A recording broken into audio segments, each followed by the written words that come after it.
اگر مولانا مودودی رحمۃ اللہ علیہ کی طرف تو ان کا تو یہ معاملہ نہیں تھا، وہ اپنی آئیڈیلسٹک پوزیشن پر کھڑے تھے، اور یہ جو تحریک تھی مسلم لیگ کی، یہ انہیں اس آئیڈیل سے فروتر نظر آتی تھی اور بجا طور پر فروتر نظر آتی تھی۔ لیکن جماعت اسلامی تو ابھی وجود میں آ رہی تھی، وہ کوئی باقاعدہ اتنی بڑی کوئی مؤثر تحریک ابھی نہیں تھی۔ تو علامہ ابو الکلام نے اگر دیکھا تو یہ تو چلو 24 سال میں ملک ٹوٹ جائے گا وغیرہ وغیرہ، یہ تو کر لیا ہے، لیکن 70 سال کے بعد ہندو کہاں کھڑا ہوگا یہ نہیں دیکھ سکے وہ۔ اب یہی وہ شخصیت ہوتی ہے کہ جو برج کر سکتی ہے، جدید اور قدیم کو آپس میں ملا سکتی ہے۔ تو علامہ اقبال جو برج کرنا چاہ رہے تھے وہ اس علی گڑھ اور دیوبند کو برج کرنا چاہ رہے تھے۔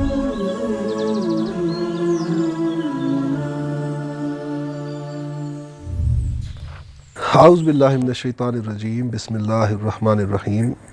ناظرین، گزشتہ نشست میں ہم نے سول ملٹری تعلقات کے ضمن میں اعتدال کی راہ جو تھی اس کو ڈسکس کیا تھا، اور ہم نے جو گیون سرکمسٹانسز ہیں، ہمارے موجودہ حالات ہیں، جو اس کے تناظر میں ہم نے کچھ ڈسکس کیے تھے، کچھ پاسبلٹیز کہ جو ایموشنل جو اس وقت ہمارے ہاں لوگوں کا سینٹیمنٹس ڈیولپ ہو گئے ہیں، اور اس کے اوپر جو ریئیکٹ کر رہے ہیں جس طرح سے لوگ، اس سے جو تخریب پیدا ہونے کے خدشات ہیں وہ اپنے خالد صاحب سے ڈسکس کیے تھے، اور پھر ان کا تدارک کرنے کے لیے ہم نے کیا راستہ اختیار کرنے کی ضرورت ہے۔ تو اگر وہ ہم نہیں اعتدال کا راستہ اختیار کریں گے تو اس کا کیا نقصانات ہو سکتے ہیں، وہ سارے ہم نے ڈسکس کیے تھے۔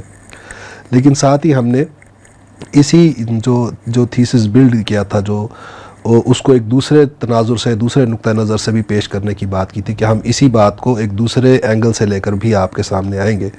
تو آج ہم نے جو نشست رکھی ہے وہ ہم نے اس کا جو ہے ہمارا جو موضوع ہے ڈسکشن کا، وہ یہ ہوگا کہ تاریخ کے تناظر میں ہم دیکھیں گے کہ یہ جو جو ملٹری جو ہے ہماری، جو اسٹیبلشمنٹ ہے ہماری، اس کا جو سیاسی کردار ہے وہ کیسے یہ ڈیولپ ہو گیا، اتنا اسٹرانگ ہو گیا۔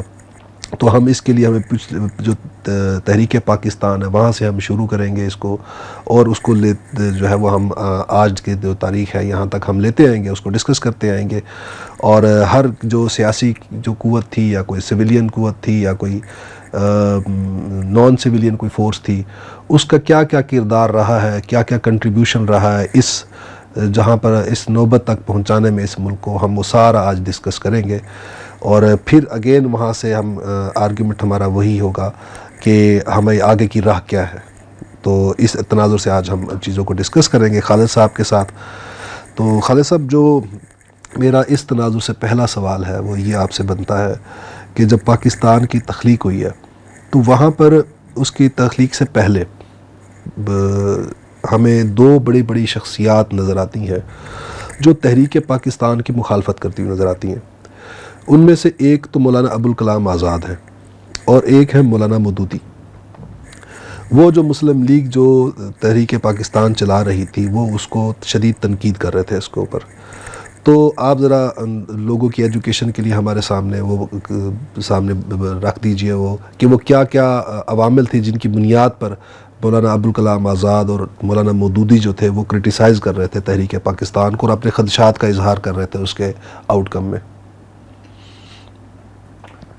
میرا خیال ہے دونوں کے موقف میں بھی فرق تھا، اور ان محرکات میں بھی فرق تھا کہ جن کی بنیاد پہ وہ کرٹیسائز کر رہے تھے، مقاصد میں بھی فرق تھا۔ مولانا ابو الکلام آزاد جو ہیں وہ اصل میں 1920 کے بعد ایک مایوسی سے دوچار ہوئے تھے، جب جمعیت علماء اسلام، جمعیت علماء ہند کہنا چاہیے، جمعیت علماء ہند کے اجتماع میں انہیں امام الہند تسلیم نہیں کیا گیا، تو اس کے بعد ایک ان کے اوپر جو ہے مایوسی کہہ لیں یا ایک ریئیکشن کہہ لیں، تو وہ ایک طرح سے جیسے قائد اعظم ایک وقت میں ناراض ہو کے تو برطانیہ چلے گئے تھے، تو وہ یعنی اس جو بھی ایک امت مسلمہ کی ایک آئیڈیلسٹک پوزیشن ہے اس سے دستبردار ہو کے تو ایک قومی جد و جہد اور ایک جیسے ہوتا ہے نا وطن کا بیٹا، تو وہ کردار انہوں نے اپنے لیے اختیار کر لیا تھا۔ تو جب ظاہر ہے آپ کے نقطہ نظر میں ایسی بنیادی تبدیلی آ گئی تو اس کے بعد آپ نے اپنی اس آئیڈیلسٹک پوزیشن کو تو نہیں دیکھنا ہے جو آپ کی ہے، آپ نے تو پھر ریئلسٹک ہو کے اپنی اس جو نئی آپ نے سٹانس دیا ہے اس کی بنیاد پہ چیزوں کو دیکھنا ہے۔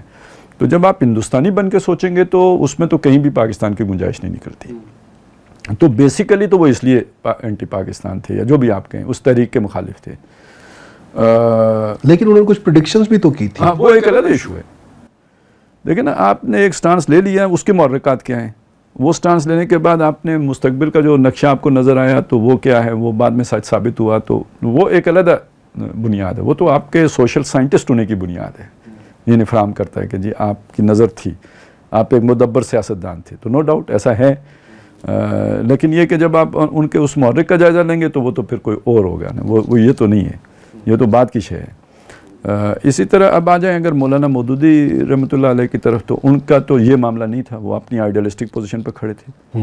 اور یہ جو تحریک تھی مسلم لیگ کی، یہ انہیں اس آئیڈیل سے فروتر نظر آتی تھی اور بجا طور پر فروتر نظر آتی تھی. اچھا، یہ چیز سمجھتے تو ابوالکلام بھی تھے، اور وہ سمجھتے تھے کہ بھئی یہ مسلم لیگ کی تحریک، ایک تو وہ آئیڈیلسٹک مومنٹ یہ ہے نہیں، نمبر دو یہ کوئی باقاعدہ کیڈرز سے بنی ہوئی کوئی جماعت نہیں ہے، یہ اتنی مضبوط جماعت نہیں ہے، ایک پولیٹی نہیں ہے مضبوط، اگرچہ کہ تحریک ہے. تو اگر اس تحریک کے نتیجے میں ملک بن جاتا ہے تو ایک ملک کو چلانے کے لیے جو عصبیت درکار ہوتی ہے، جو طاقت درکار ہوتی ہے، جو ایک اسبا کی کیفیت وہ ان کے پاس نہیں ہے. تو پھر اسبا ہے کدھر؟ ظاہرہ ملک چلانے کے لیے، حکومت چلانے کے لیے کوئی اسبا تو چاہیے نا، کوئی گروہ چاہیے. اور اسبا سے مراد آپ لے رہے ہیں لیڈرشپ کیڈرز، یعنی قائد اعظم ہی کھڑے ہوئے ہیں، یا آپ یوں سے کہہ لینا ایک طاقتور سیاسی قوت، کیونکہ اقتدار سیاسی قوت کے پاس آتا ہے. طاقتور جو ہے وہ یعنی کہ جو منظم ہو، طاقت تو منظم ہونے سے ہی بنتی ہے. ٹھیک ہے، تو وہ جب دیکھتے تھے کہ مسلم لیگ کے اندر یہ چیز نہیں ہے تو وہ پھر پریڈکٹ کرتے تھے کہ پھر نظر کون آتا ہے، تو اسٹیبلشمنٹ ایک طاقتور عنصر ہے. تو وہ ان کا یہ دعویٰ تھا کہ یہ جو سرکاری ملازمین ہیں یہ قبضہ کر لیں گے ملک کے اوپر.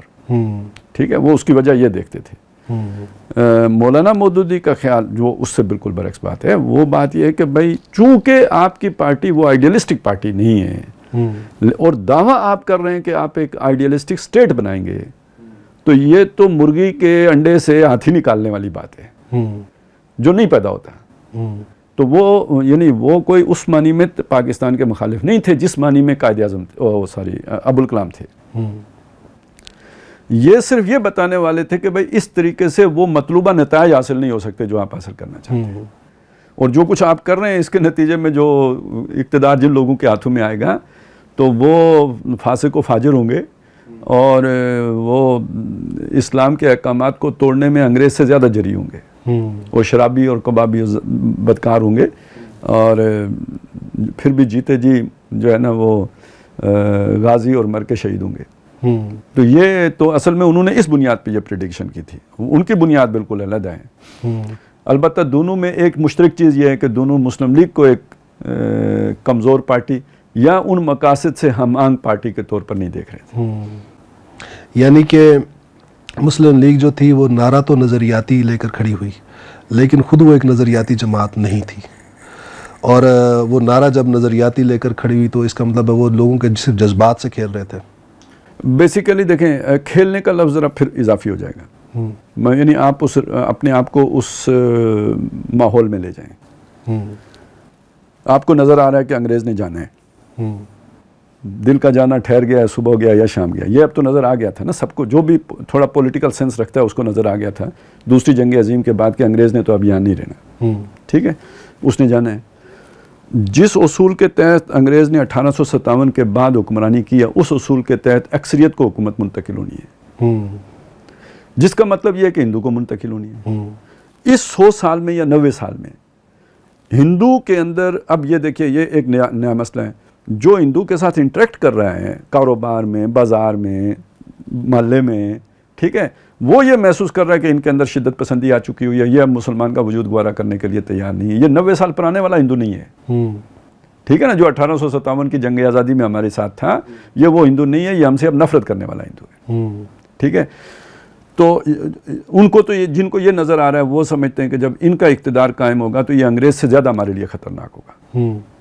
اگر یہ بات آپ کو زیادہ ہی مطلب وہ لگ رہی ہو نا نظریاتی، تو اس کی میں ایک مثال دے دیتا ہوں کہ پنجاب میں مسلمانوں نے انگریز کی آمد کو ویلکم کیا. کیوں؟ یہاں رنجیت سنگھ تھا، تو یعنی انگریز کے مقابلے میں رنجیت سنگھ جو ہے زیادہ ورث وہ سمجھتے تھے، تو چلیں یہ ایک ریلیف پیکج آ گیا گویا.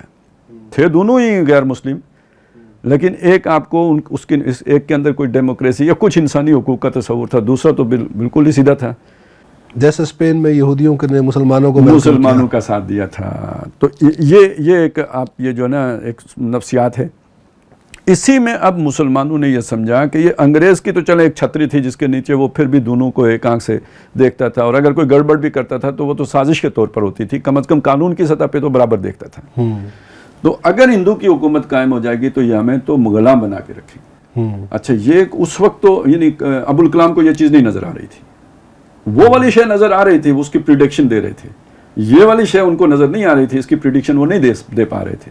نہ صرف وہ نہیں دے پا رہے تھے بلکہ جمعیت علماء ہند کا بھی ایک جو بڑا حصہ ہے یا جو لیڈرشپ تھی، ان کو یہ چیز نظر نہیں آ رہی تھی. وجہ کیا تھی؟ ان کا اس طرح سے ہندوؤں کے ساتھ یعنی وہ والا انہوں نے رنگ روپ دیکھا نہیں تھا. یہ بھی ہو سکتا ہے کہ مسلمانوں کی جو مذہبی لیڈرشپ تھی اس سے خود وہ رنجیدہ تھے ابوالکلام. نہیں، اصل میں دیکھیں نا ان کا رابطہ کس سے ہے؟ نہرو سے، کس سے؟ گاندھی سے. وہ جس لیول پہ انہیں وہ شے نہیں محسوس ہوئی، وہ پلس وہ نہیں لے رہے جو محلے کا بندہ لے رہا ہے. ٹھیک ہے نا. اسی طرح جو ہمارے علماء حضرات ہیں، یہ تو اب انگریز کے دور میں کٹ کے رہے ہیں نا معاشرے سے، یہ تو اپنے اصحاب کہف کی سنت پر عمل پیرا رہے ہیں، تو ان کو بھی معاشرے کی پلس کا نہیں پتہ ہے. صحیح. ٹھیک ہے، جس کی وجہ سے یہ ہندو کی اس ذہنیت کو نہیں دیکھ سکے. تو علامہ ابوالکلام نے اگر دیکھا تو یہ تو چلو 24 سال میں ملک ٹوٹ جائے گا وغیرہ وغیرہ، یہ تو کر لیا ہے، لیکن 70 سال کے بعد ہندو کہاں کھڑا ہوگا یہ نہیں دیکھ سکے وہ. جو بات میں کہنا چاہ رہا ہوں نا کہ جو قائد اعظم نے دیکھا تھا وہ آج 70 سال کے بعد سامنے آ رہا ہے کہ آج بی جے پی کی حکومت ہے، اور ابھی کچھ وہ اور مستحکم ہو گئے تو وہاں سیکنڈ ریٹ سٹیزن شپ کے لیے سارا یعنی کام ہو چکا ہوا ہے مسلمانوں کے لیے، یعنی انہیں ان کی سٹیزن شپ ختم کر دی جائے گی. تو جب ختم کر دی جائے گی تو سیکنڈ ریٹ بھی میں نے لفظ زیادہ بول دیے ہیں، غلامی کی زندگی ہوگی جو انہوں نے وہ ابھی برما وغیرہ میں کر کے دکھا دیا ہے. تو یہ کس نے دیکھا؟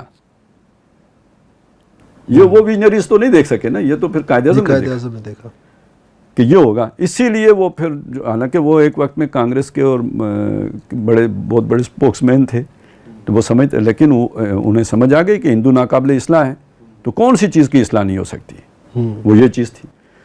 تو جب تک کانگریس رہی ہے تو وہ نہرو کا اور گاندھی کا ایک پرتو رہا ہے کسی نے، یا کم از کم ظاہری انہوں نے وہ سیکولرزم کا ایک لبادہ اوڑھ کے رکھا ہے.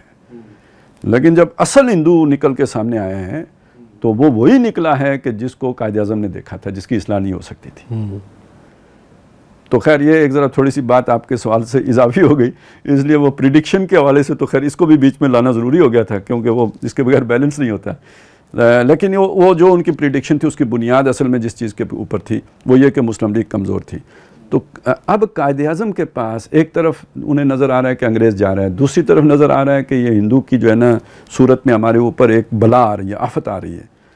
تو اب جو بھی دستیاب وسائل ہیں ان کو بروئے کار لا کے اس مصیبت سے جان چھوڑانی ہے. اس کے لیے اب جو ڈیمانڈ ہے کہ جی آپ پہلے جماعت بنائیں، مضبوط کریں، یہ اس کا ٹائم نہیں ہے. تو بعض اوقات حالات کے اعتبار سے بھی دیکھنا پڑتا ہے نا، یہ سارا کوئی یعنی یہ کوئی ایسا پروجیکٹ تو نہیں ہے کہ یعنی آپ پہلے بنیاد کھودیں گے پھر بنائیں گے پھر اس کے بعد عمارت کھڑی کریں گے.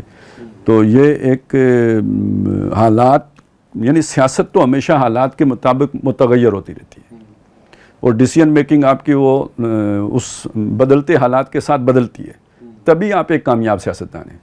وہ ایک ہی بلکہ سیدھ میں جاتے رہیں تو پھر تو آپ کہیں پل سے نیچے ہی گریں گے. تو خالد صاحب یہ جو ایک طرف نظریاتی تحریک ہے جس کو مولانا مودودی لیڈ کر رہے ہیں، اور ایک طرف جو ہے وہ ایک قومی تحریک ہے جس کو قائد اعظم لیڈ کر رہے ہیں، ان کے درمیان ایک برج جو تھا وہ اقبال تھا. تو اقبال کے بعد پھر وہ کوئی بندہ نہیں آیا جو اس گیپ کو، ان دو جو دھارے تھے ان کو برج کر سکتا آپس میں. اصل میں دیکھیں تھوڑا سا اس کو اور طرح سے ہم دیکھ لیتے ہیں کہ جو تحریک اسلامی ہے یا جو مولانا مودودی لے کے چل رہے تھے اور جو مسلم لیگ، یہ اس کے پیچھے اقبال دونوں کے ساتھ یکساں طور پہ تھے، یہ بات تو ٹھیک ہے. لیکن جماعت اسلامی تو ابھی وجود میں آ رہی تھی، وہ کوئی باقاعدہ اتنی بڑی کوئی مؤثر تحریک ابھی نہیں تھی. عوام کے اوپر جن کے مذہبی جس طبقے کا اثر تھا وہ علماء کا طبقہ تھا. ٹھیک ہے نا. تو علامہ اقبال جو برج کرنا چاہ رہے تھے وہ اس علی گڑھ اور دیوبند کو برج کرنا چاہ رہے تھے. اس میں جو ایک مؤثر شخصیت تھی وہ خود مولانا مودودی کی تھی کہ جو بہرحال روایتی علم سے بھی متصف تھے. یہ بات بالکل غلط ہے کہ وہ عالم نہیں تھے, وہ عالم تھے, ٹھیک ہے, اور وہ اپنے وقت کے ایک طرح کے سوشل سائنٹسٹ بھی تھے. کسی نے تو ڈارونسٹ بھی کہہ دیا نا, مطلب اس حد تک ان کی سوشل ڈارونسٹ بھی تھے. تو اب یہی وہ شخصیت ہوتی ہے کہ جو برج کر سکتی ہے, جدید اور قدیم کو آپس میں ملا سکتی ہے. علامہ اقبال خود بھی یہ کام کرنا چاہتے تھے اور مولانا مودودی کو بھی وہ پنجاب میں اسی لیے لے کے آئے تھے کہ یہ وہ کام کر سکیں گے. اب جو بھی آگے پھر جا کے تو صورتحال بنی وہ اور بن گئی, لیکن یہ کہ بہرحال یہ برج کرنے کا رول در حقیقت علامہ اقبال کے بعد اگر کسی کا تھا تو وہ مولانا مودودی کا تھا. لیکن یہ تو آپ نے ایک اینگل بتایا نا کہ اقبال ان کو برج کرنا چاہ رہا تھا, لیکن اقبال کا رول تو ادھر بھی نظر آتا ہے نا ہمیں, مطلب بڑی ملٹی ڈائمینشنل پرسنالٹی نظر آتی ہے ہمیں اقبال کی, کہ یہ جو قومی تحریک چل رہی ہے اس کو بھی اقبال اس کے بھی اندر جو ہے وہ اس کی لیڈرشپ کے اندر شامل ہے, اور دوسری طرف وہ جو نظریاتی جو کورس ہے وہ اس کو بھی سپورٹ کر رہے ہیں. مولانا مودودی کو لے کر بھی اقبال آئے انڈیا سے. یہ دیکھیں جب آپ کے سامنے کوئی بہت بڑا پروجیکٹ آ جاتے ہیں تو آپ تقسیم کار کر دیتے ہیں نا, کوئی کام ایک کو سونپ دیتے ہیں, کوئی کام دوسرے کو سونپ دیتے ہیں. تو اس کا مطلب ہے حالات کی نبض اقبال کا ہاتھ ہے حالات کی نبض کے اوپر. وہ یہ سمجھتے ہیں کہ اس وقت ایمرجنسی میں جو بھی ہو یہ والی تحریک شروع کرنی چاہیے, اسی لیے وہ قائد اعظم کو بھی واپس منوا کے لائے کہ آپ آئیں, آپ ہی لیڈ کر سکتے ہیں.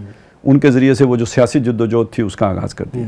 دوسری طرف علامہ یہ بھی سمجھتے ہیں کہ اگر وہ نظریاتی پارٹی نہیں ہوگی تو محض اس سیاسی جدوجہد کے نتیجے میں وہ جس آئیڈیلسٹک سٹیٹ کا وہ سوچ رہے ہیں ہمیں موقع مل جائے گا کہ عرب امپیریلزم کے دور میں اسلام کے چہرے پہ جو داغ و دبے پڑ گئے وہ ہٹا کر اصل اسلام کی تصویر دنیا کو دکھا دیں. یہ خواب تھا نا اصل, پورا خواب یہ ہے, صرف پاکستان کا خواب نہیں ہے, اس خواب یعنی اس کا رنگ بھی ہے.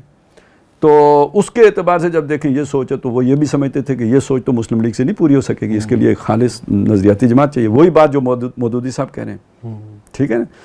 تو منہاج نبوت پہ جو قائم و خلافت اس دور سیاست کی یہی ایک دوا ہے, تو وہ کیسے قائم ہوگی؟ تا خلافت کی بنا دنیا میں ہو پھر استوار, لا کہیں سے ڈھونڈ کر اسلاف کا قلب و جگر. تو وہ اسلاف کا قلب و جگر پیدا کرنے کے لیے محنت کرنی پڑتی ہے, ٹھیک ہے, ایک عمل, وہ ایک صالحین کی جماعت درکار ہے اس کے لیے. تو وہ انہیں نظر آتا تھا کہ یہ کام مودودی صاحب کر سکتے ہیں. تو گویا ایک اپنا ایک پروجیکٹ ہے, اس کا ایک جو شعبہ ہے وہ انہوں نے قائد اعظم کے حوالے کر دیا, دوسرا یہ ہے کہ وہ مودودی صاحب کے حوالے کر دیا. یعنی ان کی سوچ مجھے یوں لگتی ہے پیچھے سے دونوں کی فیڈنگ ہو رہی ہے, دونوں کی نظریاتی جو بھی ایک یہ فیسیلیٹیشن کہہ لیں وہ ان کی طرف سے ہو رہی ہے. اور لیکن وہ ہماری سوچ کے اعتبار سے بے وقت اٹھ گئے. ظاہر اللہ کی حکمت میں وہی مناسب وقت ہوگا, اور وہ ابھی ہمیں سمجھ نہیں آئے گا, یا اللہ کی حکمتیں اتنی وسیع و عریض ہوتی ہیں کہ وہ اس سب کو وہ سارا تناظر ہمارے سامنے نہیں ہوتا. تو اس وجہ سے یہ پھر چیز وہ آپس میں جڑ نہیں سکی. اچھا, یہ بھی جو بات آپ نے کی مولانا مودودی کی پریڈکشنز کی, ہم نے ابوالکلام کے ذات کی پریڈکشن کی بات کی کہ بھئی چونکہ یہ تحریک جو ہے وہ نعرہ تو نظریاتی لے کے کھڑی ہوئی ہے مسلم لیگ, لیکن اس کا جو ہے وہ کورس جو ہے, اس کا جو منہج ہے, جو اس کی میتھڈالوجی ہے وہ ایکچولی نظریاتی نہیں ہے, نظریاتی بنیادوں پر نہیں ہے. تو اس کا انہوں نے پریڈکٹ کیا اس بیس کے اوپر کہ پھر یہ اگر ہوا ایسے تب آیا مطلب ملک تخلیق ہو گیا, تو پھر لیڈرشپ جو ہے وہ جو گیپ ہے اس کو پھر وہ انسٹیٹیوشنز آ کر اس پر قبضہ جما لیں گے جو ویل اسٹیبلشڈ ہے. جی جی جی. اور ہوا بھی یہی. لیکن ہم اس کے بعد دیکھتے ہیں کہ مولانا مودودی نے کوشش خود سے تو کی ہے نا, اس وہ جو ہم گیپ کو کہہ رہے تھے ان دونوں تحریک دھاروں میں, اس کو برج کرنے کی, کہ انہوں نے پھر انتخابات میں آ کر اس لیڈرشپ گیپ کو فل کرنے کی کوشش تو کی ہے نا. اصل میں وہ اس نظری گیپ کو فل کرنے کی کوشش, اوریجنل جو وہ ایک گیپ تھا نا اس کو فل کرنے کی یہ کوشش نہیں ہے. یہ ایک اور ڈائمنشن ہے. وہ ڈائمنشن یہ ہے کہ دیکھیں ملک بن گیا ہے, اب ملک کو چلانے کے لیے ایک اسٹرانگ ول چاہیے, جس کے لیے ایک اسٹرانگ پولیٹیکل پاور چاہیے. وہ انہیں مولانا مودودی بہت نظر رکھنے والے انسان تھے. وہ انہیں قائد اعظم کے بعد اور لیاقت علی خان کے بعد نظر آ گیا کہ مسلم لیگ میں اب وہ چیز نہیں رہی ہے. یعنی مسلم لیگ کا جو اتحاد تھا یا اس کا جو پارٹی ہونا تھا وہ نظریاتی کی بجائے قائد اعظم کی شخصیت کے گرد گھوم رہا تھا. ٹھیک ہے, اب وہ فوت ہو گئے, وہ اللہ نے اٹھا لیے. اور اس کے بعد ایک بڑی اسٹرانگ پرسنالٹی تھی رائٹ ہینڈ ہونے کی حیثیت سے قائد اعظم کے, لیاقت علی خان, ان کو شہید کر دیا گیا. اب سمجھ سکتے ہیں آپ کہ جو جیسے ہم دیکھ رہے ہیں وہ بھی دیکھ رہے تھے کہ یہ ساری مسلم لیگ کی طاقت اس طوطے کی جان میں ہے. جب وہ اڑ گئے اس کے بعد اب ایوریج لیڈرشپ ہے, وہ ہوتے نا وہ سوا سیر, مطلب یہ باقی سیر ہیں, یہ سوا سیر ہے تو چلیں یہ ان سب کو کنٹرول کر کے رکھے گا. اب وہ جو سوا سیر آپ نے اٹھا دیا, پیچھے سب سیر رہ گئے, تو ان میں اختلاف ہونا ایک نیچرل بات تھی. مودودی صاحب نے اس کو بھانپ لیا تھا اور انہوں نے اگلی بات بھی بھانپ لی تھی کہ اس کا نتیجہ کیا نکلے گا. تو انہوں نے ایک طرح کی ڈیسپریٹ ایفرٹ کیے ہیں کہ بھئی ہمارے پاس جتنی بھی جو بھی وسائل ہیں ان کو لے کر ہم الیکشن میں, چونکہ عوام بہرحال لا الہ الا اللہ کی بات کر رہے ہیں, تو اگر ہم اس بنیاد پر الیکشن میں جاتے ہیں اور ہماری حکومت بن جاتی ہے تو ہماری ایک نظریاتی پارٹی ہے. میں مطلب یہ کئی الفاظ میں تو آپ کو نہیں ملے گا, لیکن میں یہ سمجھتا ہوں کہ یہ اس طرح ہوگا کہ بھئی اگرچہ کہ ہم ابھی اتنی طاقت میں نہیں ہیں کہ جو ایک مطلوبہ عصبیت درکار ہوتی ہے کسی ملک کو چلانے کے لیے, اتنی نہیں بھی ہے, لیکن یہ کہ بہرحال کچھ نہ کچھ تو ہے نا. اقتدار مل گیا تو اس میں ہم اضافہ بھی کر لیں گے, مضبوط بھی ہو جائیں گے. تو یعنی یہ ایک خلا پیدا ہو گیا, طاقت کا خلا, پاور کا خلا, عصبیت کا خلا. یہ میں عصبیت کا لفظ اصل میں یہ عام طور پہ منفی سمجھا جاتا ہے, میں بار بار اس لیے بول رہا ہوں کہ پولیٹیکل سائنس میں عصبیت کی بڑی اہمیت ہے کہ آپ کا یہ جو یعنی جو ہم کہتے ہیں نا طاقتور سیاسی قوت, یہ عصبیت جنریٹ کرتی ہے, وہ پیدا کرتی ہے. اس کے پیچھے جو موٹیویشنل فورس ہوتی ہے وہ عصبیت کی فورس ہوتی ہے. اب وہ عصبیت یا تو خون کی ہوگی, یا مفاد کی ہوگی, یا نظریے کی ہوگی. کوئی انہی میں سے کوئی ہو سکتی ہے کہ جس نے آپ کے درمیان جوڑ پیدا. عصبیت کسے ہم کہیں گے؟ وہ جیسے سیمنٹ جوڑتا ہے دو اینٹوں کو, دو افراد کو جوڑنے والی طاقت, قوت, اس کو بائنڈنگ فورس, وہ عصبیت ہے. ٹھیک ہے, تو اقتدار کے لیے وہ عصبیت درکار ہوتی ہے. تو جب انہوں نے دیکھ لیا کہ مسلم لیگ کی وہ عصبیت ڈھیلی پڑ گئی ہے, اور وہ آتا ہے نا آسمان ڈھیلا پڑ جائے گا, یعنی آج کشش ثقل کے نظام نے سب کو ایک ایک جگہ پہ اپنی جگہ پہ رکھا ہوا ہے, لیکن جب قیامت ہوگی تو وہ آسمان ڈھیلا پڑ جائے گا, یعنی اس کی یہ قوت ثقل جو ہے یہ کمزور پڑ جائے گی, تو یہ سارے تتر بتر ہونا شروع ہو جائیں گے. تو یہ کیفیت پیدا ہو جاتی ہے جب آپ اگر فرض کریں کسی شخصیت کے بنیاد پر جمع ہیں, وہ شخصیت بیچ سے اٹھ جائے تو پھر اس کے بعد انتشار ایک فطری عمل ہے. ٹھیک ہے, وہ اس کا مشاہدہ جب مسلم لیگ میں نظر آنا شروع ہوا تو مودودی صاحب نے بر وقت ایک اٹیمپٹ کی, اور یہ اسی طرح کی ایک ڈیسپریٹ ایفرٹ تھی جیسے خود قائد اعظم نے ملک بنا کے کی, کہ وہ کوئی چانس ہی نہیں ہے اور کیا کریں, اب انتظار کریں جماعت بنانے کا. جیسے کانگریس جماعت ہے تو پھر تو بہت وقت گزر جائے گا اور انگریز چلا جائے گا اور ہندوؤں سے جان چھڑانی بہت مشکل ہو جائے گی, تو ابھی لے لیں جیسے بھی ملتا ہے. تو اسی طرح انہوں نے بھی یہ سوچا کہ چلیں لوگ ہیں, پھر علماء کی طاقت بھی مجھے مل گئی, تو یہ ملا کے تو پھر ہم ایک طاقت بن جائیں گے. اب جب میں علماء کا نام لیتا ہوں تو یہ ذہن میں رکھیے گا کہ کانگریس سے زیادہ مضبوط جماعت پولیٹیکل پارٹی ہندوستان میں علماء کی پارٹی تھی, جمعیت علماء ہند تھی. یعنی یہ اتنی مضبوط تھی کہ سارے مذہبی طبقات اسی پہ تھے. 1920 تک تو سارے شیخ الہند کے تحت سارے مسالک ایک ہی پارٹی تلے تھے. یہ اتنی مضبوط تھی کہ 1857 کی جنگ آزادی میں ہندوؤں نے بھی ان کا ساتھ دیا, ان کے بینر تلے دیا. گاندھی بھی جو ہے نا پھر وہ تحریک خلافت میں شامل ہو گیا.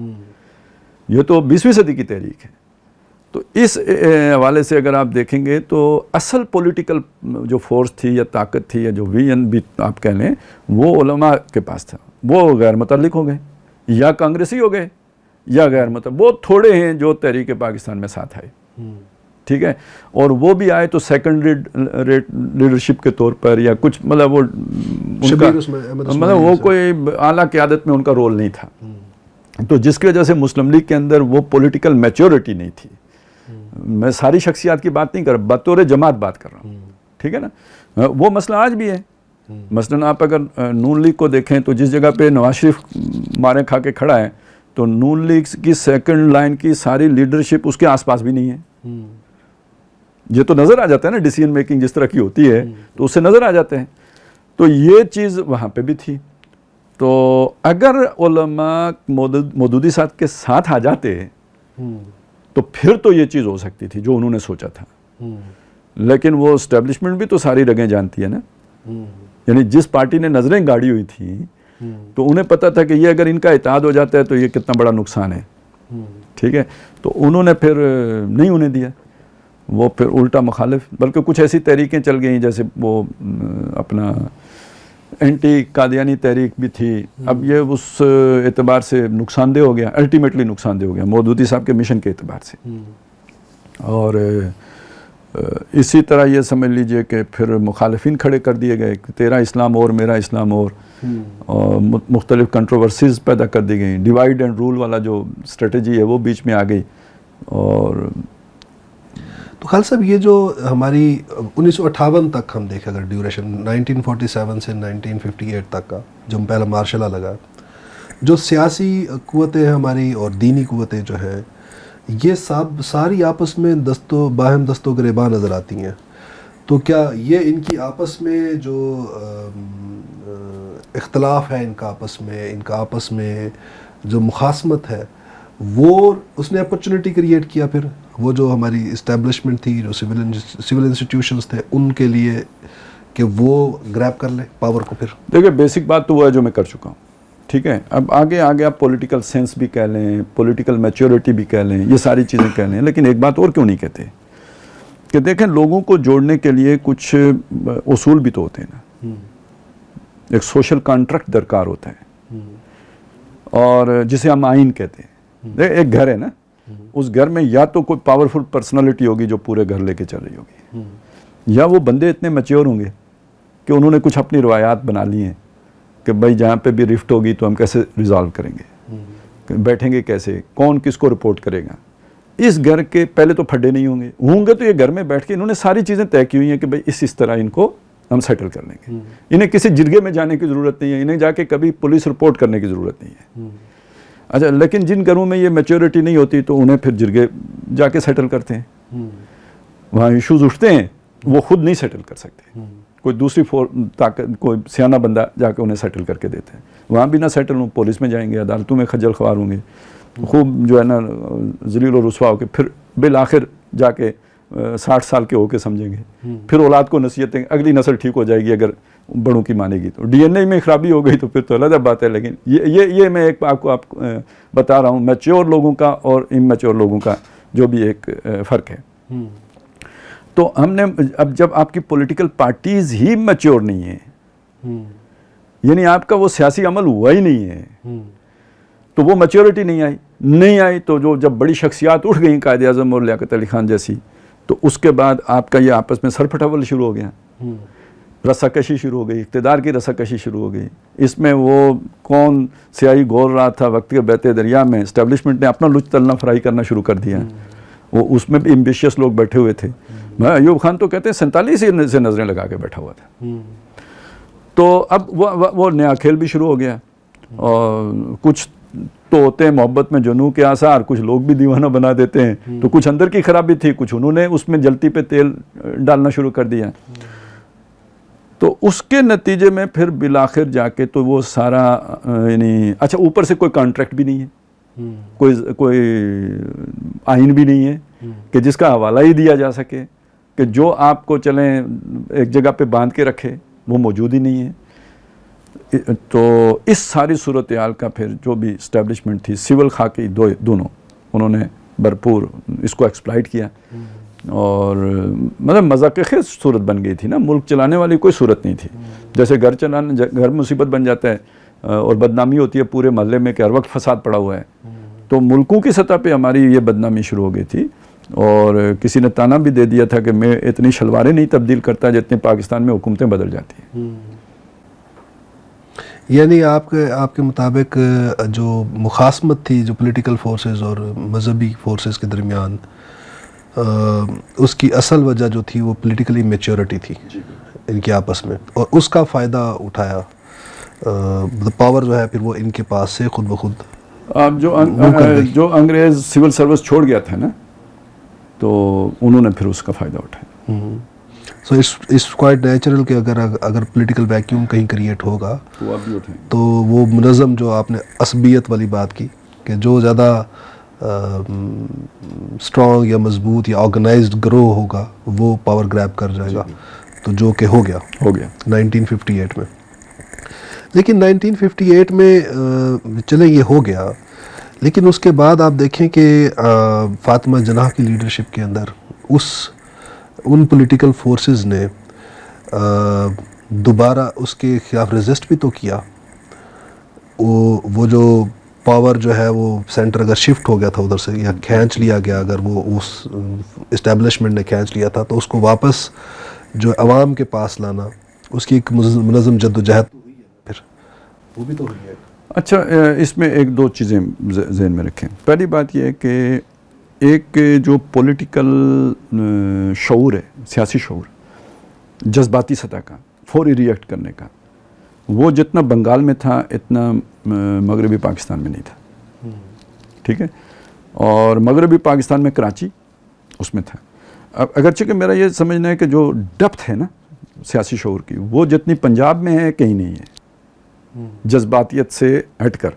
ٹھیک ہے نا، گہرائی میں جا کے چیز کو دیکھنے کی جو صلاحیت پنجاب کے دانشور میں ہے وہ کسی اور خطے کے دانشور میں نظر نہیں آتی.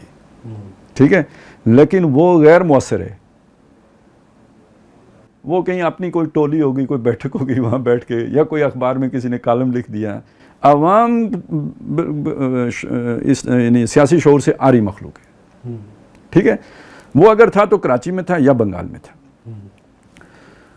اچھا، ادھر لیڈرشپ جو تھی خواہ بنگال کی ہو یا مغربی پاکستان کی ہو، یہ جو وہ والی سر پٹھول تھی اس سے تنگ آئی ہوئی تھی. مخلص لیڈر بھی تنگ آیا ہوا تھا. لہٰذا جب شروع میں فوجی آتا تھا تو یہ سارے ہی اس کو ویلکم کرتے تھے. یعنی میں اور آپ بھی زندہ ہوتے تو جہاں پہ غلام محمد جیسا حکمران ہو، صدر ہو، جو اپنی بات نہیں کہہ سکتا، اس کی جگہ جو بندر آ جائے آپ کہیں گے نا یار چلیں یہ کچھ تو بول لیتا ہے نا، اور بغیر پرچی کے بولتا ہو تو پھر تو اور بھی آپ اسے پسند. کل ہی میں نے پروگرام دیکھا ہے وہ نا بیٹھک، اس میں وجاہت مسعود صاحب جو ہے وہ بتا رہے تھے کہ فاطمہ جناح نے بھی ویلکم کیا تھا. بس یہ میں تو اب اصل میں یہ چیز بلڈ کر رہا ہوں نا کہ وہ حالات ایسے ہوتے ہیں کہ اس میں آپ یہ کہہ لیں کہ وہ اتنی بڑی نظر سیاستدان کی ہوتی نہیں ہے، تو وہ اس کو دیکھ کے کہتے ہیں چلیں یار کچھ بہتر ہو گیا. ٹھیک ہے، اچھا وہ کچھ بہتر ہو گیا تو 2 سال کے بعد پتہ لگتا ہے کہ نہیں یہ تو نہیں، کوئی نہیں بہتر ہوا. اب وہاں سے پھر مطلب سرگوشیاں شروع ہوتی ہیں. میں نے آپ سے بات کی، انہوں نے یہ 2 سال اور اس میں گزر جاتے ہیں. ٹھیک ہے، کیونکہ پولیٹیکل پروسیس ہے، وہ پنپتا ہے، وہ ایک دم یعنی وجود میں نہیں آ جاتا. تو جب تک آپ رائے عامہ بنانے کی مرحلے تک پہنچتے ہیں نا، اس وقت تک بہت دیر ہو چکی ہوتی ہے. اس وقت تک وہ جس نے حکومت پر قبضہ کیا ہے وہ اپنے پنجے گاڑ چکا ہوتا ہے، مضبوط بنا چکا ہوتا ہے. اس کی بنیادیں بہت جو ہے نا وہ طاقتور بنیادوں پہ کھڑا ہو چکا ہوتا ہے. اب اس کو اکھاڑ کے پھینکنا آسان نہیں رہتا. یہ ویشیس سرکل ہے جس میں ہم چل رہے ہیں. دیکھیں، یہ صرف ایوب خان کو ویلکم نہیں کیا گیا، ضیاء کو بھی کیا، ضیاء الحق کو بھی کیا، مشرف کو بھی، بے نظیر نے مشرف کو، بے نظیر تک نے مشرف کو کر دیا. ٹھیک ہے نا. یہ میں آپ کو بتاؤں نا کہ ڈاکٹر صاحب سے ہم نے بہت سنا کہ جمہوریت اس ملک کی بقا کے لیے لازمی ہے، اسلام استحکام کے لیے، جمہوریت بقا کے لیے. ٹھیک ہے، اور جمہوریت ایک ایسا نظام ہے جو اس ملک کی سالمیت کے لیے ضروری ہے. یہ سے ہٹنا، اور مارشل لا بالکل ہی سم قاتل ہے، مضر ہے، زہر ہے، وغیرہ وغیرہ. 99 میں مارشل لا لگ گیا. تو جو پہلا جمعہ آیا، میں نے بھی ایک جگہ تقریر کرنی تھی، میں نے اس مطابق جو ہے نا تقریر کر دی، مارشل لا کی مذمت کر دی. اچھا ٹھیک ہو گیا جی. ڈاکٹر صاحب جو تقریر کرتے تھے اس وقت کیسٹس ہوتی تھی نا، آڈیو کیسٹس ہوتی تھی، وہ میں نے ادھر رکھی ہوئی تھی، وہ آ جاتی تھی میرے پاس، تیسرے چوتھے دن تک پہنچ جاتی تھی. کیسٹ آئی تو ڈاکٹر صاحب نے بالکل الٹی کہانی سنائی ہوئی تھی. ویلکم کیا ہوا تھا، ڈاکٹر صاحب نے ویلکم کیا ہوا تھا ایک طرح سے. تو میں لاہور جب گیا تو ہمارے ناظم اعلیٰ ہوتے تھے ڈاکٹر عبدالخالق صاحب، یہ ڈاکٹر صاحب کے داماد تھے. تو میں نے ان سے پوچھا کہ جی یہ ڈاکٹر صاحب نے تو ہمیں کہانی یہ پڑھائی تھی، اس کہانی کے مطابق تو بنتا یہ تھا، یہ ڈاکٹر صاحب نے کیا کیا؟ تو کہتے ہیں یار یہ جس طرح کی جمہوریت نواز شریف کی تھی نا اس سے یہ امریت ہی بہتر ہے. ٹھیک ہو گیا. تو اب اس چیز کو اگر آپ ذہن میں رکھیں تو آپ پھر بینظیر کو بھی وہی دیں نا روم, ٹھیک ہے, اور وہی پھر آپ محترمہ فاطمہ جناح کو بھی دیں, اور وہی پھر ان کو بھی دیں جنہوں نے ضیاء الحق کو ویلکم کیا تھا. بھٹو صاحب بھی آج ہم کہتے ہیں نا کہ ڈیموکریٹک تھے, آپ نے ان کا دور دیکھا؟ ہم نے تو سنا ہے, مطلب اگر دیکھا بھی ہے تو وہ کوئی اس طرح ہم نے بھگتا نہیں ہے اس کو. بڑا فاشسٹ قسم کا دور تھا اس کا. اپنی جگہ پہ بھٹو صاحب ایک جاگیردار تھے, وہ بالکل ڈیموکریٹ نہیں تھے, ٹھیک ہے نا. ان کی جو گروتھ بھی ہوئی تھی وہ بھی گملے ہی میں ہوئی تھی ایوب خان کے اس میں, اور پھر اس کے بعد انہوں نے ایک مناسب وقت دیکھا, اور مطلب وہ عمران خان کی ذرا ایک ایوالوڈ فارم تھی, اس میں ان میں اسٹیٹسمین شپ بھی تھی, ایجوکیٹڈ بھی تھے, مطلب وہ کھلاڑی نہیں تھے نا, مطلب انہوں نے چوکے چھکے ہی نہیں مارے ہوئے تھے. وہ ایک یعنی ان کی شروع ہی سے ایک یعنی وہ تعلیم ایجوکیشن ساری چیز جو ہے نا ایک پولیٹیشین کے طور پر تھی, گھر بھی ایسا تھا, تو وہ سارے ڈائنامکس وہ سمجھتے تھے, لیکن اپنے مزاج میں وہ جاگیردار کی کھلڑی میں تھے. وہی ایک ڈکٹیٹر والی جو اپروچ ہوتی ہے. 6 مہینے بعد ہی انہوں نے بلوچستان اور سرحد کی اسمبلیوں میں گورنر راج لگا دیا تھا, اور لیڈرشپ کو جو ہے چودھری ظہور الہی پہ بھینس چوری کا مقدمہ بنا دیا تھا, ٹھیک ہے. مخالف کو وہ برداشت نہیں کر سکتے ولی تھے. خان پہ بغاوت کا ولی خان حیدرآباد سازش کیس میں وہ پوری پارٹی بین ہو گئی تھی, ٹھیک ہے, بلوچستان میں آپریشن ہو رہا تھا. تو اس کا مطلب یہ ہے کہ ہم اب تک جو بھی 75 سال ہو گئے ہمیں سفر کرتے ہوئے, یہ سیاسی سفر کرتے ہوئے, تو یہ جو 2006 میں چارٹر آف ڈیموکریسی ہوا ہے بے نظیر اور نواز شریف کے درمیان, یہ ہم اس کو اپنی پاکستان کی تاریخ کا ایک ٹرننگ پوائنٹس کہنا چاہیے ہمیں. اصل میں یہ جب پرویز مشرف کا مارشل لا لگا ہے نا, بے نظیر نے تو وہ کر دی جو بات اس نے کی تھی اس موقع پہ کی تھی, کیونکہ اسے امید لگی تھی اس سے. تو یہ آپ ذہن میں رکھیں کہ نواز شریف کی اس وقت 2 تہائی اکثریت تھی, تو کچھ تو انفلوئنس تھا نا پبلک پہ. 2 تہائی اکثریت محض ایجنسیاں تو نہیں دلا سکتی, مطلب ساری اسٹیبلشمنٹ مل کے آپ اور مجھے 1 سیٹ نہیں جتوا سکتے, ٹھیک ہے نا. تو 2 تہائی اکثریت تو بہت بڑی بات ہوتی ہے. تو اس چیز کو آپ سمجھ لیجئے کہ وہاں پہ کیا سوچ پیدا ہوئی تھی. بے نظیر نے تو وہ کام کیا تھا. ہمارے علاقے سے سردار مہتاب احمد خان, وہ وزیر اعلیٰ تھے اس وقت کے پی کے میں, بعد میں گورنر بھی رہے, یعنی ایک نواز شریف کی سیاست کا ایک اہم کھلاڑی.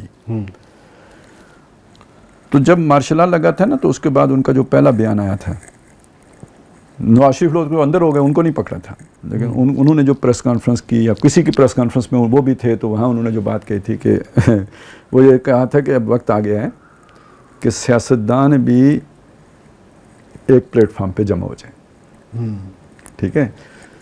اب یہ ہے جسے آپ سوشل ایوولوشن کہیں گے, کہ مار کھا کھا کھا کے بندہ سیکھ جاتا ہے کہ یہ ہماری لڑائی کی وجہ سے سارا ہو رہا ہے. میں سمجھتا ہوں کہ یہ وہ سینس تھی کہ جو رفتہ رفتہ پینیٹریٹ کیا جس نے پولیٹیشنز میں, جس نے جا کے 2006 میں پھر وہ بچہ جنا ہے جسے ہم وہ کہتے ہیں میثاق جمہوریت کہتے ہیں. اس میں ایک غلطی تو پھر ان لیڈروں سے ہوئی. آپ دیکھیں اس میں مولانا فضل الرحمان بھی تھے, اگرچہ کہ وہ کوئی خوشی اس میں نہیں تھے, وہ تو مشرف کی پارٹی کا حصہ تھے. یعنی یہ جو دور ہے مولانا کا سیاسی اعتبار سے بہت برا دور ہے, گندا دور ہے, مشرف کا ایرا. اس سے پہلے بھی ضیاء الحق کے ایرا کا صاف دور ہے مولانا فضل الرحمان کا. آئی جی آئی کے دور میں مولانا نے کوئی آئی جی آئی میں حصہ نہیں لیا ہے, وہ اسٹیبلشمنٹ سے فاصلے پہ رہے ہیں. بہترین دور ہے, گندا ترین ان کی پوری سیاسی کیریئر کا دور مشرف کا دور ہے, ٹھیک ہے. تو اس وقت وہ مطلب کوئی خوشی ان کے ساتھ نہیں تھے, لیکن ساتھ تھے, اجلاس میں شریک ہوئے تھے. وہ ان دنوں لال مسجد کا آپریشن بھی ہو رہا تھا, تو اچھا تھا وہ, مطلب میں ادھر مصروف ہوں کہہ کے چلے گئے تھے. عمران خان بھی ان کے ساتھ تھا, ساری پارٹیز تھی, ٹھیک ہے, اور دامے در میں سوکھنے تھا. جی. اب وہاں شاید انہوں نے, یہ مجھے پوری طرح یاد نہیں, لیکن مجھے لگتا ہے کہ یہ بھی طے ہوا تھا کہ پرویز مشرف کی اقتدار میں الیکشن میں ہم حصہ نہیں لیں گے. کوئی ایسی بات ان کی طے ہوئی تھی. جس کے تحت یہ جب واپس آئے تو الیکشن اناؤنس ہوئے، پھر بینظیر کو شہید کر دیا گیا، تو نواز شریف نے بھی اعلان کر دیا کہ ہم الیکشن میں حصہ نہیں لیں گے. عمران خان نے بھی کر دیا، جماعت اسلامی نے بھی کر دیا. ٹھیک ہے، یہ بات کوئی نہیں بیان کرتا ہے کہ یہ ہوا. پھر زرداری صاحب نے کوئی ایسی گھمن گیری ڈالی، ایک تو وہ پاکستان کھپے والی ڈالی. نہیں، یہ تو بے نظیر کی ڈیتھ کے بعد ہوا تھا، اسی کی بات کر رہا ہوں. ہاں جی، ٹھیک ہے نا، کہ اس میں آ کے انہوں نے نواز شریف کو الیکشن پہ راضی کر لیا. یہ ان دونوں نے فیصلہ کر لیا، انہوں نے عمران خان سے پوچھا ہی نہیں. ٹھیک ہے، تو پہلی لات عمران کو انہوں نے ماری ہے. اب وہ بالکل سیاسی طور پہ وہ تناؤ ہو گیا. یہاں سے اسے یہی وہ دور ہے جو دیکھیں آپ اصل میں نقصان کس کا کر رہے ہیں؟ اسٹیبلش. آپ ایک ہو گئے ہیں جب میثاق کر لیا ہے تو نقصان میں کون سی پارٹی جائے گی؟ اسٹیبلشمنٹ جائے گی نا. تو اب انہوں نے ہاتھ پاؤں مارنے ہیں کہ نہیں مارنے ہیں؟ تو ان کے ہاتھ میں تو آپ نے خود اپنا بندہ پکڑا دیا. جب آپ نے اسے اپنے صفحے سے اتار دیا ہے یا اپنے جہاز سے اتار دیا ہے تو اب اس نے کوئی اپنی سیاسی زندگی بچانے کے لیے دائیں بائیں دیکھنا ہے. انہیں تلاش ہے کہ اب کوئی تھرڈ پارٹی پیدا کریں، کیونکہ تھرڈ پارٹی پہلے رول ہوتا تھا نا، مذہبی لوگوں کا رول ہوتا تھا. یہ چونکہ کوئی بھی پولیٹیکل پارٹی مضبوط پارٹی نہیں تھی، لہذا اس کے پاس اسٹریٹ پاور نہیں ہوتی تھی. یہ تو ہوتا تھا کہ الیکشن جیت جائیں لیکن سڑکوں پہ آ کے احتجاج کر سکیں، یہ کسی پارٹی کے پاس یہ طاقت نہیں تھی. یہ مذہبی پارٹیوں کے پاس تھی، اسٹریٹ پاور ان کے پاس ہوتی تھی. لہذا کبھی بھی کسی بھی سیاسی حکومت کو اگر آپ نے انسٹیبل کرنا ہے تو وہ مذہبی کارڈ کھیلا جائے گا. یا ان کو کوئی توہین رسالت ہو گئی ہے، یہ ہو گیا ہے، سلمان رشدی کا کیس کر لیں، کچھ کر لیں، تو اس سے ایک آپ پولیٹیکل انسٹیبلٹی کریٹ کر لیں گے تو پھر بہانہ بنا کے 58(2) بے لگا کے تو گورنمنٹ فارغ کر دیں گے. یہ تھا 9/11 سے پہلے. 9/11 کے بعد آپ کا جو بھی یو ٹرن ہوا اس میں اب مذہبی لوگوں کی گنجائش نہیں تھی، آپ ان کو سیاسی انفلوئنس نہیں دے سکتے تھے. لہذا انہیں کچھ ایک نئے کریکٹر کی ضرورت تھی. اور جب دو پارٹیاں ہیں اور دو پارٹیاں آپس میں میثاق جمہوریت میں بند گئی ہیں تو اب تھرڈ پارٹی چاہیے کہ جو ان دونوں کو گندا کرے. وہ انہیں ایک پاورفل اسٹرانگ پرسن مل گیا، عمران خان. مل گیا یا اس کو بنایا گیا؟ مطلب آپ نے ناراض کر دیا تو مل گیا نا، آپ نہ ناراض کرتے تو نہ ملتا. لیکن خالد صاحب، عمران خان صاحب کی اگر پولیٹیکل ہسٹری کو دیکھیں تو اس میں پولیٹیکل اپرچونزم جو ہے وہ شروع دن سے آج تک نظر نہیں آتا. مجھے وہ پولیٹیشین بتائیں کہ جس میں یہ نہ ہو، موقع پرستی نہ ہو. لیکن پولیٹیکل سٹنگ جو ہے نا، یہ جو جبلتی ہے، یہ موقع پرستی ہے. ایشو نظر آ جائے نا سیاستدان کو، ایشو جس ایشو سے اسے چار کوئی جو ہے نا حمایتی مل سکتے ہوں، تو وہ تو اس پہ ایسے ٹوٹ پڑتا ہے جیسے کوئی جانور جو ہے نا کسی وہ ونڈے پہ ٹوٹتا ہے. لیکن چارٹر آف ڈیموکریسی کے بعد مسلم لیگ اور مسلم لیگ نون ہے اور پیپلز پارٹی ہے اور دیگر جماعتیں جیسے مولانا فضل الرحمان ہے، وقت وہ کیا کہتے ہیں محمود اچکزئی ہیں، ANP ہے جو بڑی پولیٹیکل فورسز ہیں ہماری. یہ انہوں نے تو ایک دوسرے کو پھر نئی ٹانگیں کھینچی اس کے بعد سے. 2008 سے 13 کا ٹرموائل کتنا ٹرموائل تھا. بالکل صحیح بات ہے، لیکن اس میں بلکہ یہ بھی کہیں کہ ایک میچورٹی بھی ہے، ٹھیک کھینچی بھی ہے، ایک لمٹ کے اندر رہ کے کھینچی. ٹھیک ہے، مطلب تھوڑا بہت تو کھیل لگتا ہے یہ نا. مطلب زرداری صاحب ابھی بھی چاہیں گے کہ پنجاب میں ان کو انفلوئنس مل جائے. زرداری صاحب نے گورنر راج بھی لگایا پنجاب میں. ٹھیک ہے، یہ تھوڑی بہت ایک کھیل کھیلا ہے لیکن اپنے قابو میں رکھ کے کھیلا. جہاں لگا کہ یہ فائدہ اسٹیبلشمنٹ کو جائے گا وہاں پہ قدم پیچھے ہٹائیں. یہ ان بڑی پارٹیوں کی یہ ایک یعنی اس عرصے میں میچورٹی سامنے آئی ہے. ٹھیک ہے، اس میں کوئی شک نہیں ہے. لیکن یہ جو ایک پلیئر آپ نے اتار دیا تھا، ایک ایکٹر کہہ لیں، پلیئر کہہ لیں، فیکٹر کہہ لیں، جو مرضی کہہ لیں، وہ اس کو ہاتھوں ہاتھ لیا گیا. ایمبیشنز تو ہوتے ہی ہیں، نہیں تو آپ پالیٹکس میں کیوں آتے ہیں. ٹھیک ہے، اس کو ہاتھوں ہاتھ لیا گیا، فیسیلیٹیٹ کیا گیا اور پھر اس کو اپنا یعنی یہ اصل میں یہ کہنا کہ وہ کوئی عوامی کانسٹیٹوئنسی سے آئے تھے، نہیں، وہ تو اصل طاقت کے گڑھ سے جو ان کی کانسٹیٹوئنسی تھی، وہ سویلین ضیاء الحق تھے. ٹھیک ہے نا، وہ سویلین پرویز مشرف تھے، وہ سویلین ایوب خان تھے. بلکہ ان سے زیادہ بدتر تھا جبر کے پرسپیکٹو سے دیکھیں اگر ہم. وہ اس کا بھی وہ بھی ایک وجہ ہوتی ہے، کیونکہ جب آپ کا ایک تجربہ ہو ایڈمنسٹریشن کا تو آپ کو پتہ ہوتا ہے لیمٹس ہوتی ہیں، اس میں بھی آپ کی گرومنگ ہو رہی ہوتی ہے. آپ ڈکٹیٹر بھی ہیں نا تو پھر بھی ایک حد تک جاتے ہیں. آپ کو پتہ ہے کہ بھائی آپ جب کسی کو بالکل کارنر کر دیں گے تو بلی بھی حملہ کر دیتی ہے, تو آپ ان لیمٹس کو کبھی کراس نہیں کرتے. تو گویا وہ بھی کوئی نہ کوئی اصول کے تحت ہوتی ہے. جب آپ بالکل ہی کسی آدمی جس نے کچھ نہ سیکھا ہو یا جس کی کل لیڈرشپ کوالٹی 11 آدمیوں پر ہو اور وہ بھی لاتے مار کے ہو, ایک کیچ ڈراپ ہو گیا تو دفعہ ہو جاؤ, فیلڈ سے نکل جاؤ. انل دلپت کا ساتھ یہی ہوا تھا. میں وہ میچ میں دیکھ رہا تھا کہ جب کیچ ڈراپ ہوا اس کے بعد وہ بلینک ہو گیا, انتظار فرمائیے آ گیا. تو جب انتظار فرما کے دوبارہ ہم بحال ہوئے تو وکٹ کیپنگ جو ہے نا جاوید میاں کر رہا تھا. ٹھیک ہے, تو جب آپ یعنی پھر فاسٹ بالر, اس کی اپنی ایک ہاسٹیلٹی ہوتی ہے. اسے تو پہلے کوئی کپتان نہیں بناتا تھا, یہ شاید پہلا آدمی ہے جسے کپتان بنایا گیا ایز اے فاسٹ بالر. نہیں تو فاسٹ بالر کو یعنی بیٹسمین ہوتا تھا ٹھنڈے مزاج کا, اسے کپتان بنایا جاتا تھا. فاسٹ بالر کو کبھی کسی نے کپتان, یہ روایت وہ بھی نہیں ہے, نیا پاکستان ہے وہ بھی. تو اس اپروچ کا بندہ جب اس کے پاس یہ آل مائٹی وہ بن جائے تو پھر اس نے وہی کرنا ہے جو انہوں نے کیا. مجھے چیخیں سناؤ تاکہ مجھے مزہ آئے. لیکن چلے یہ بھی ایکسپیریمنٹ ہو گیا. مطلب اسٹیبلشمنٹ نے جب دیکھا چارٹر آف ڈیموکریسی کے نتیجے میں جتنی بھی اسٹیبلشڈ پولیٹیکل فورسز ہیں انہوں نے اب یہ فیصلہ کر لیا کہ اب ہم نے اپنا کندھا نہیں پیش کرنا اسٹیبلشمنٹ کو, اور ہم ایک دوسرے کو سپورٹ کریں گے, فیسیلیٹیٹ کریں گے. اور ہمیں وہ نظر بھی آیا 2008 سے لے کر 2018 تک. نہیں اب 22 بھی کہیں. ٹھیک ہے, کیونکہ اس کے بعد بھی اور صحیح اس کے بعد مطلب مائنس عمران خان وہ ساری فورسز اکٹھی رہی ہیں, اور ان کا رول بڑا ڈیسائسو ہے. مطلب وہ جو پی ڈی ایم بنی ہے اور اس کے بعد جو ریزسٹنس اس میں یعنی ڈیسائسو جب آپ کہیں گے تو اس میں سب کا ہی رول ہے, لیکن لیڈنگ رول اگرچہ کہ ہو سکتا ہے آپ مجھ سے اختلاف کریں, وہ آپ نواز شریف کو دیں. یقیناً بہت بڑا رول ہے نواز شریف کا بھی ذاتی حیثیت میں, جماعت کا نہیں کر سکتا میں ان کے سارے خاندان کا بھی نہیں کہہ سکتا, ان کی سیکنڈ لائن لیڈرشپ بھی ساری کا نہیں کہہ سکتا. چند لوگ ہیں ان کا بھی بڑا اہم رول ہے. لیکن یہ کہ اس میں جو لیڈنگ رول ہے وہ مولانا فضل الرحمان کا. مولوی ہونے کی حیثیت سے آپ انہیں کریڈٹ نہ دیں تو ایک علیحدہ بات ہے, لیکن یہ کہ اور آپ اس چیز کو دیکھیں کہ آپ کے مذہبی لوگوں کو کتنی بڑی چوری بیچی جا رہی تھی یا چورن بیچا جا رہا تھا, شیرہ, کہ جو وہ آج کل جو ایک نئی اصطلاح یہ مذہبی یوتھیہ کی, تو اس ایک جماعت کے بارے میں کسی نے تبصرہ کیا ہے کہ طارق جمیل صاحب تو ہیں ہی وہ جو بھی ہیں, تو وہ اس جماعت کے بارے میں کہا کہ وہ ان سے 20,000 نوری سال ایڈوانس عمران خان کی محبت میں.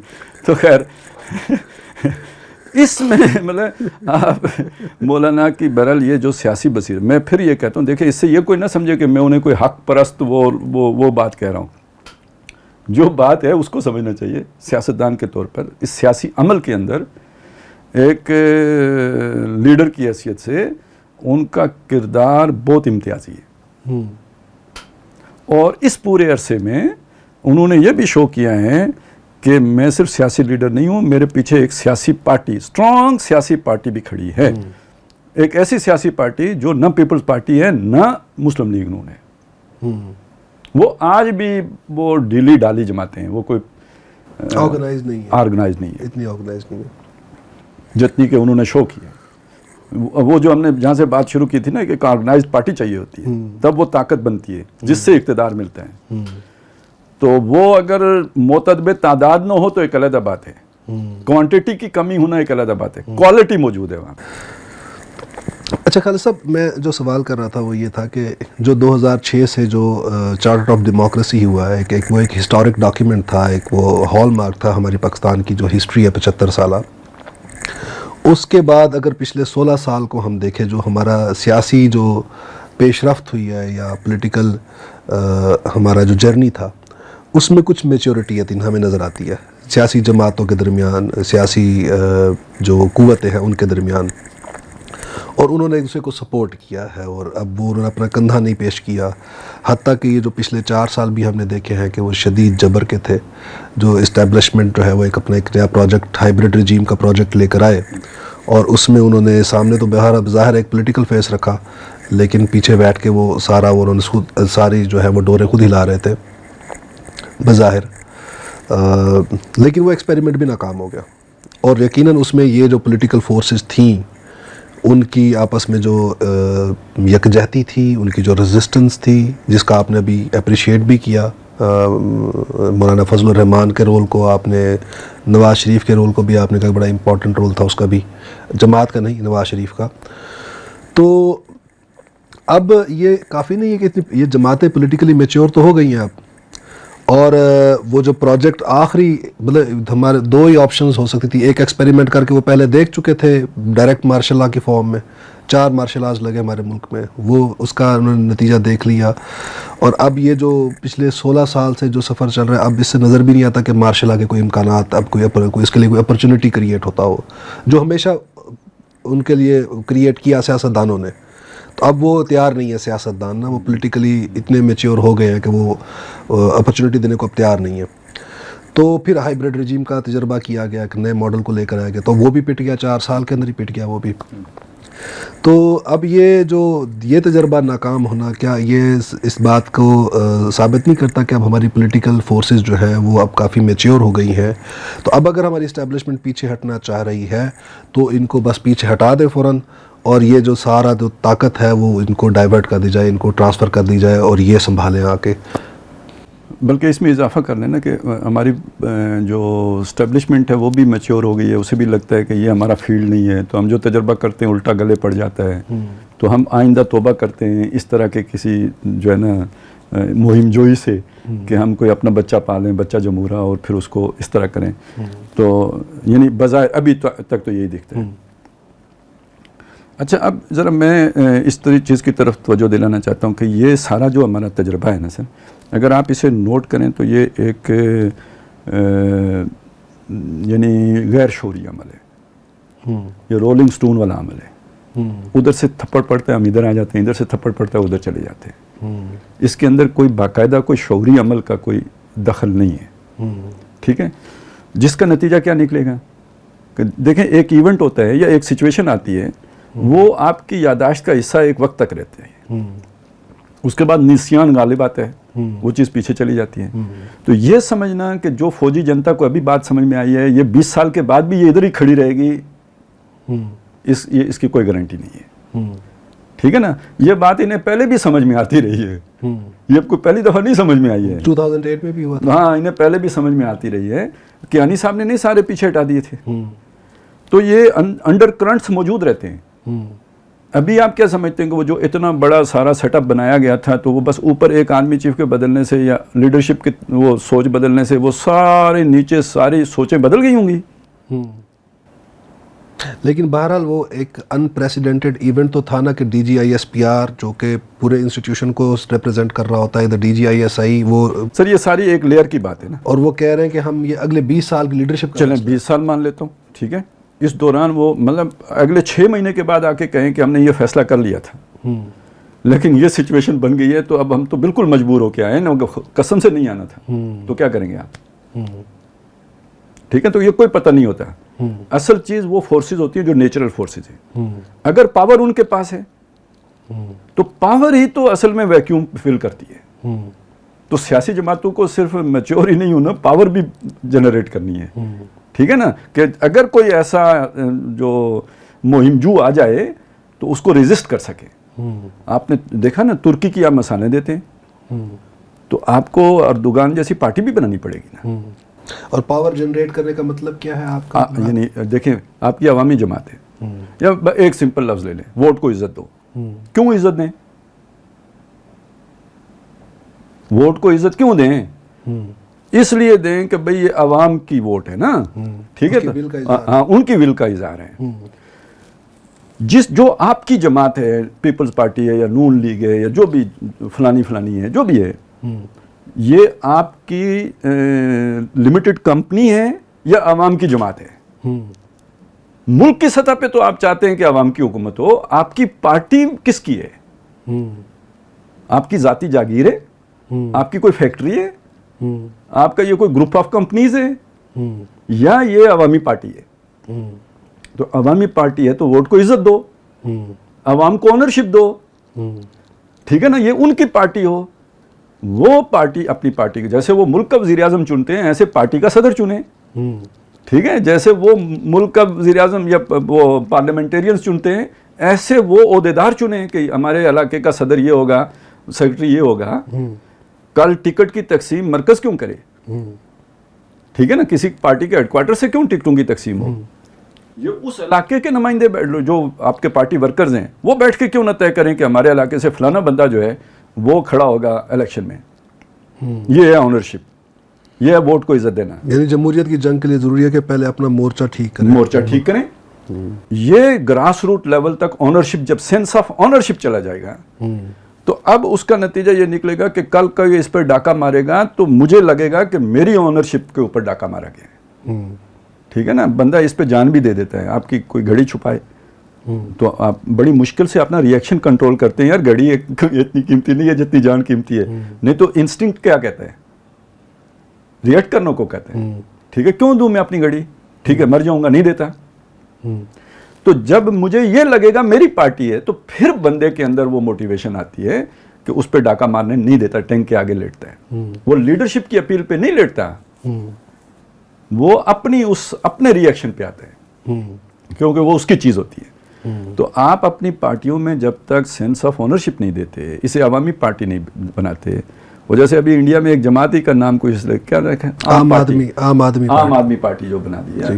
جب تک آپ اپنی جماعتوں کو بالفعل عام آدمی پارٹی نہیں بناتے جمہوریت مستحکم نہیں ہو سکتی. دیکھیں آپ کہتے ہیں اداروں کو مستحکم کرنا ہے, ٹھیک ہے, تو ادارہ, ایک سیاسی ادارہ کس شے کا نام ہے, جماعت. یعنی یہ جڑ بنیاد تو جماعت ہے نا. اگر وہ جماعت مضبوط نہیں ہوگی تو پارلیمنٹ مضبوط نہیں ہو سکتی.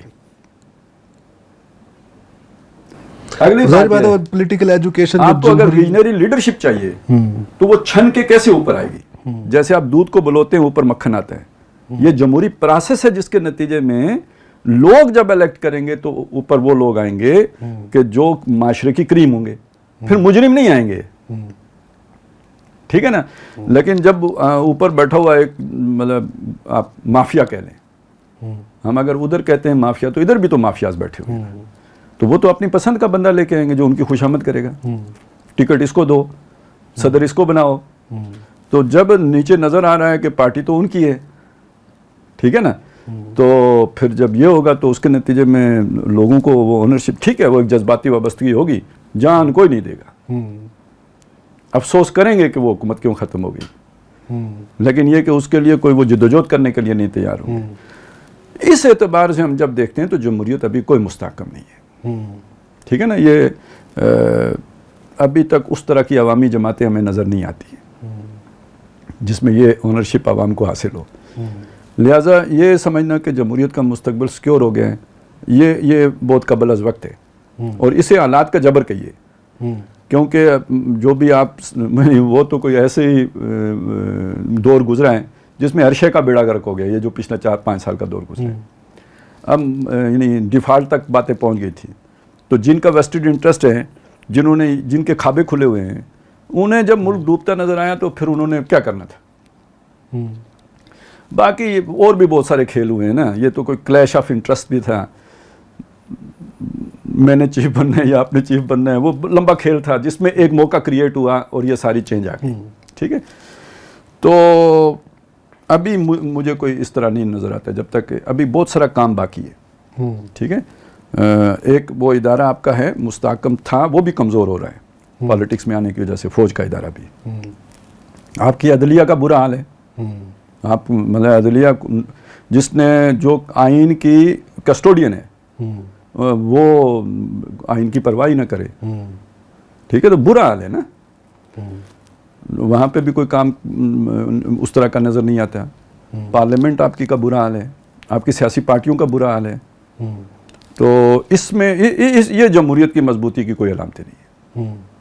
کم از کم وہ جو انڈیکیٹرز ہیں نا, وہ نہیں بتا رہے کہ جمہوریت مضبوط ہوئی ہے. تو یہ وجہ ہے کہ آپ کہہ رہے ہیں کہ جو اسٹیبلشمنٹ ہے اس کی جو ریٹریٹ ہے وہ گریجول ہونی چاہیے. ہاں, یہ ایک علیحدہ ایشو ہے کہ اب اس حالات میں ایک ریئیکشن کے نتیجے میں اگر یہ فیصلہ کر لیا جاتا ہے کہ جی ہم اب بالکل مداخلت نہیں کریں گے, یہ کوئی دانشمندانہ فیصلہ نہیں ہوگا, کیونکہ ابھی آپ کی پولیٹیکل لیڈرشپ اتنی میچور نہیں ہے. ادھر دیکھیں آپ نے میچور ہونے بھی نہیں دیا کیونکہ آپ کے اپنے عزائم تھے. آپ نے کسی ادارے کو بننے ہی نہیں دیا, گرو ہی نہیں کرنے دیا, ایون پولیس کے ادارے کو نہیں کرنے دیا, ٹھیک ہے نا, کسی سول جو ایجنسی ہے اس کو نہیں گرو کرنے دیا کیونکہ وہ آپ کے عزائم کی راہ میں کہیں رکاوٹ نہ بن جائے. تو یہ تو ایک برگد کا درخت تھا جس نے سب کو اپنے اندر جو ہے نا وہ کر کے مرجھا کے رکھا. تو اب اچانک اگر آپ وہ درخت کاٹ دیں گے تو یہ جو نیچے چھوٹے چھوٹے پتے ہیں یہ دھوپ سہنے کے قابل نہیں ہیں. تو اب یہ گریجولی پروسیس ہونا چاہیے. نیت صاف ہونی چاہیے کہ ہم اب مداخلت نہیں کریں گے, لیکن یہ کہ کچھ عرصہ انگلی پکڑ کے چلانا چاہیے. اور ان کو بھی ضرورت ہے پریشرائز کرنے کی کہ ہمیں آپ کہتے ہو آئین کی پابندی کرو اور ووٹ کو عزت دو, تو ذرا ادھر بھی تو آئین کی پابندی کرو اور ووٹ کو عزت دو اپنی پارٹیوں کے اندر بھی, ٹھیک ہے نا. نہیں تو عدلیہ کو فعال کریں, الیکشن کمیشن کو فعال کریں کہ یہ کیا ڈرامے بازی لگا رکھی ہے تم, ہمیں یہ بھرتیاں کر کے کھانا پوریاں کر کے دے دیتے ہو کہ جی الیکشن ہو گئے, جی یہ ہو گیا. نہیں, پراپر کرو, ٹھیک ہے نا. تو الیکشن کمیشن بھی مؤثر ہو, ادارہ بنے الیکشن کمیشن بھی, اور عدلیہ بھی ادارہ بنے, پارلیمنٹ کو جو ہے وہ اسٹرینتھن کریں, اور اسی طرح سیاسی پارٹیوں پر بھی. پھر یہ کہ یار بڑی پالیسیز بننی ہوتی ہیں. یہ تو ابھی اتنی میچور قیادت نہیں ہے کہ پوری دنیا, یعنی یہ پاکستان کی حد تک تو شاید سوچیں, لیکن اب جو عالمی ولیج, گلوبل ولیج جسے آپ کہہ رہے ہیں, اس کی جو پیچیدگیاں ہیں اس کے لیے جو تھنک ٹینکس ہونے چاہیے. ہماری سیاسی پارٹیوں کی بیک پہ تو وہ موجود نہیں ہے. تو آپ بالکل ہی اگر ویسے میرا تو کوئی یقین ہی نہیں ہے اس بات کے اوپر, نیوٹرل ہونے والی بات کے اوپر. یہ ایک بات ہے جو ری ایکشن میں کی جا رہی ہے, یہ بالفعل ممکن نہیں ہے, ہو نہیں سکتا, اور یہ بہت خطرناک بات ہے, ملک کے اعتبار سے ویسے خطرناک ہے. اور جب آپ اتنا شدید ری ایکشن دے رہے ہیں کہ نیوٹرل ہو رہے ہیں, بالکل بالکل مڑ کے دیکھنا ہی نہیں ہے, تو اس کا ری ایکشن بھی اتنا ہی شدید ہوگا. یہ مجھے بجائے نیوٹرل ہونے کی بات کے, یہ مجھے مستقبل کے کسی عزم کا ایک اندیا لگتا ہے. چلے وہ تو خیر ایک الگ ڈیبیٹ ہے کرنٹ افیئرز کی. ہم تو ابھی چونکہ اکیڈمک پرسپیکٹو سے چیزوں کو ذرا ڈائسیکٹ کر رہے ہیں, انالائز کر رہے ہیں. تو مطلب یہ کہ جو ہماری جو اسٹیبلشمنٹ ہے اس نے, اگر کیونکہ پچھلے پروگرام میں ہم نے کہا تھا کہ ہمیں امید کرنی چاہیے کہ جو کہہ رہے ہیں صدق کے دل سے کہہ رہے ہیں, جو ارادے کا اظہار کر رہے ہیں, تو ہم اس کو فیس ویلیو پہ لیتے ہیں. تو اچھا, اب جو آپ نے ایک ورڈ یوز کیا, انگلی پکڑ کے ان کو چلنا چاہیے, اگر اس کو میں تھوڑا سا اجازت دیں آپ, تو میں تھوڑا سا اس کو اس کی کونوٹیشن کو تھوڑا سا کر دوں کہ ان کو رول جو ہے وہ فیسیلیٹیٹیو رول ادا کرنا چاہیے, سپورٹ کرنا چاہیے. انسٹیٹیوشنز کو جو ہے جو اسٹرینتھ چاہیے اس کے پیچھے وہ سپورٹ کریں, ان کو عدلیہ کو سپورٹ کریں. دل ابے والا سلوک, مطلب اگر کوئی جوڈیشری کے اندر جسٹس فائز عیسیٰ اگر کوئی کھڑا ہو رہا ہے, علم اٹھا رہا ہے حق کا کوئی, تو اس کو سپورٹ کرے بجائے اس کو اس کی ٹانگیں کھینچے. اگر کوئی الیکشن کمشنر کھڑا ہو کر کوئی سیدھا راستے پہ چلنا چاہ رہا ہے, ایمانداری کے راستے, تو اس کو سپورٹ کرے. ایسے پولیٹیکل انسٹیٹیوشنز, پولیٹیکل جماعتیں جو ہیں, ان میں بھی اگر کوئی ڈیموکریٹک ریفارمز ہو رہی ہیں یا کوئی ڈیموکریٹک وہ قدم اٹھا رہے ہیں, تو ان کو یہ سپورٹ کریں. تو ان کا رول فیسیلیٹیٹر اور سپورٹیو رول ہونا چاہیے.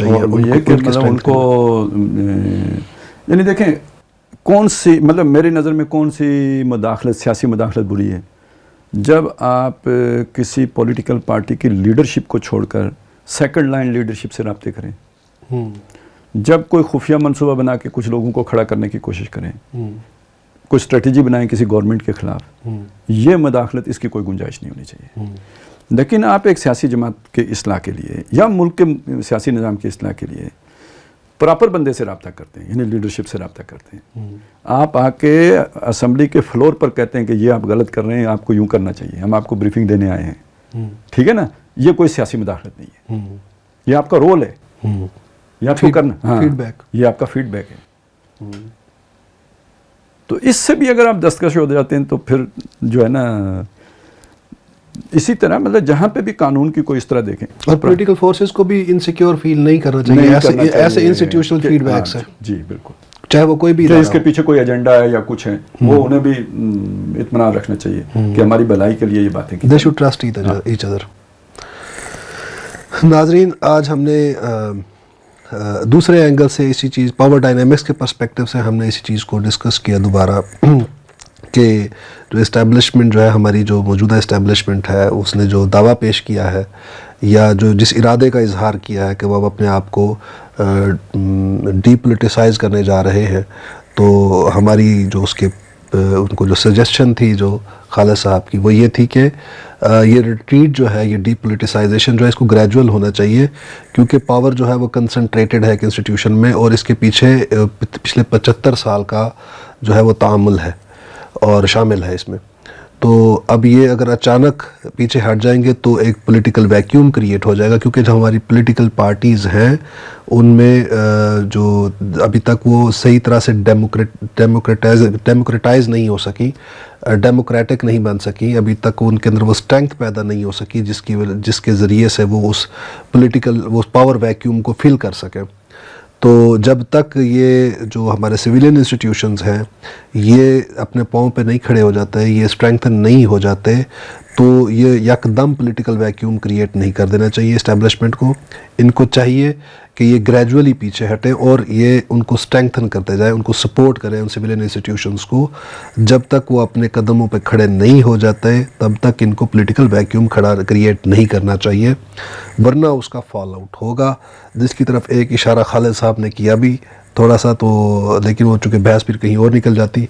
تو ہم انشاءاللہ اپنی اگلی نشست میں یہ جو ہمارا ملک میں جو ہماری جو 75 سال کی جو ہماری ہسٹری ہے، اس میں جو ڈیموکریٹک پروسیس ہے ہمارے ملک میں چلا ہے، جمہوری پروسیس جو ہے وہ اس کا کیا کون کون سے ارتقائی مراحل ہیں وہ جو اس نے طے کیے ہیں، اور کون کون سی ٹھوکریں ہیں جو اس نے کھائی ہیں، اور کیا کیا سیکھا ہے ان ارتقائی مراحل سے ہمارے ڈیموکریٹک انسٹیٹیوشنز نے یا جماعتوں نے، ہم اس کو بھی زیر بحث لائیں گے اور دیکھیں گے کہ کیا ہم نے کچھ مثبت پیش رفت بھی کی ہے اس 75 سال جو ہماری تاریخ کا سفر ہے اس میں. تب تک کے لیے ہمیں اجازت دیجیے. اللہ حافظ.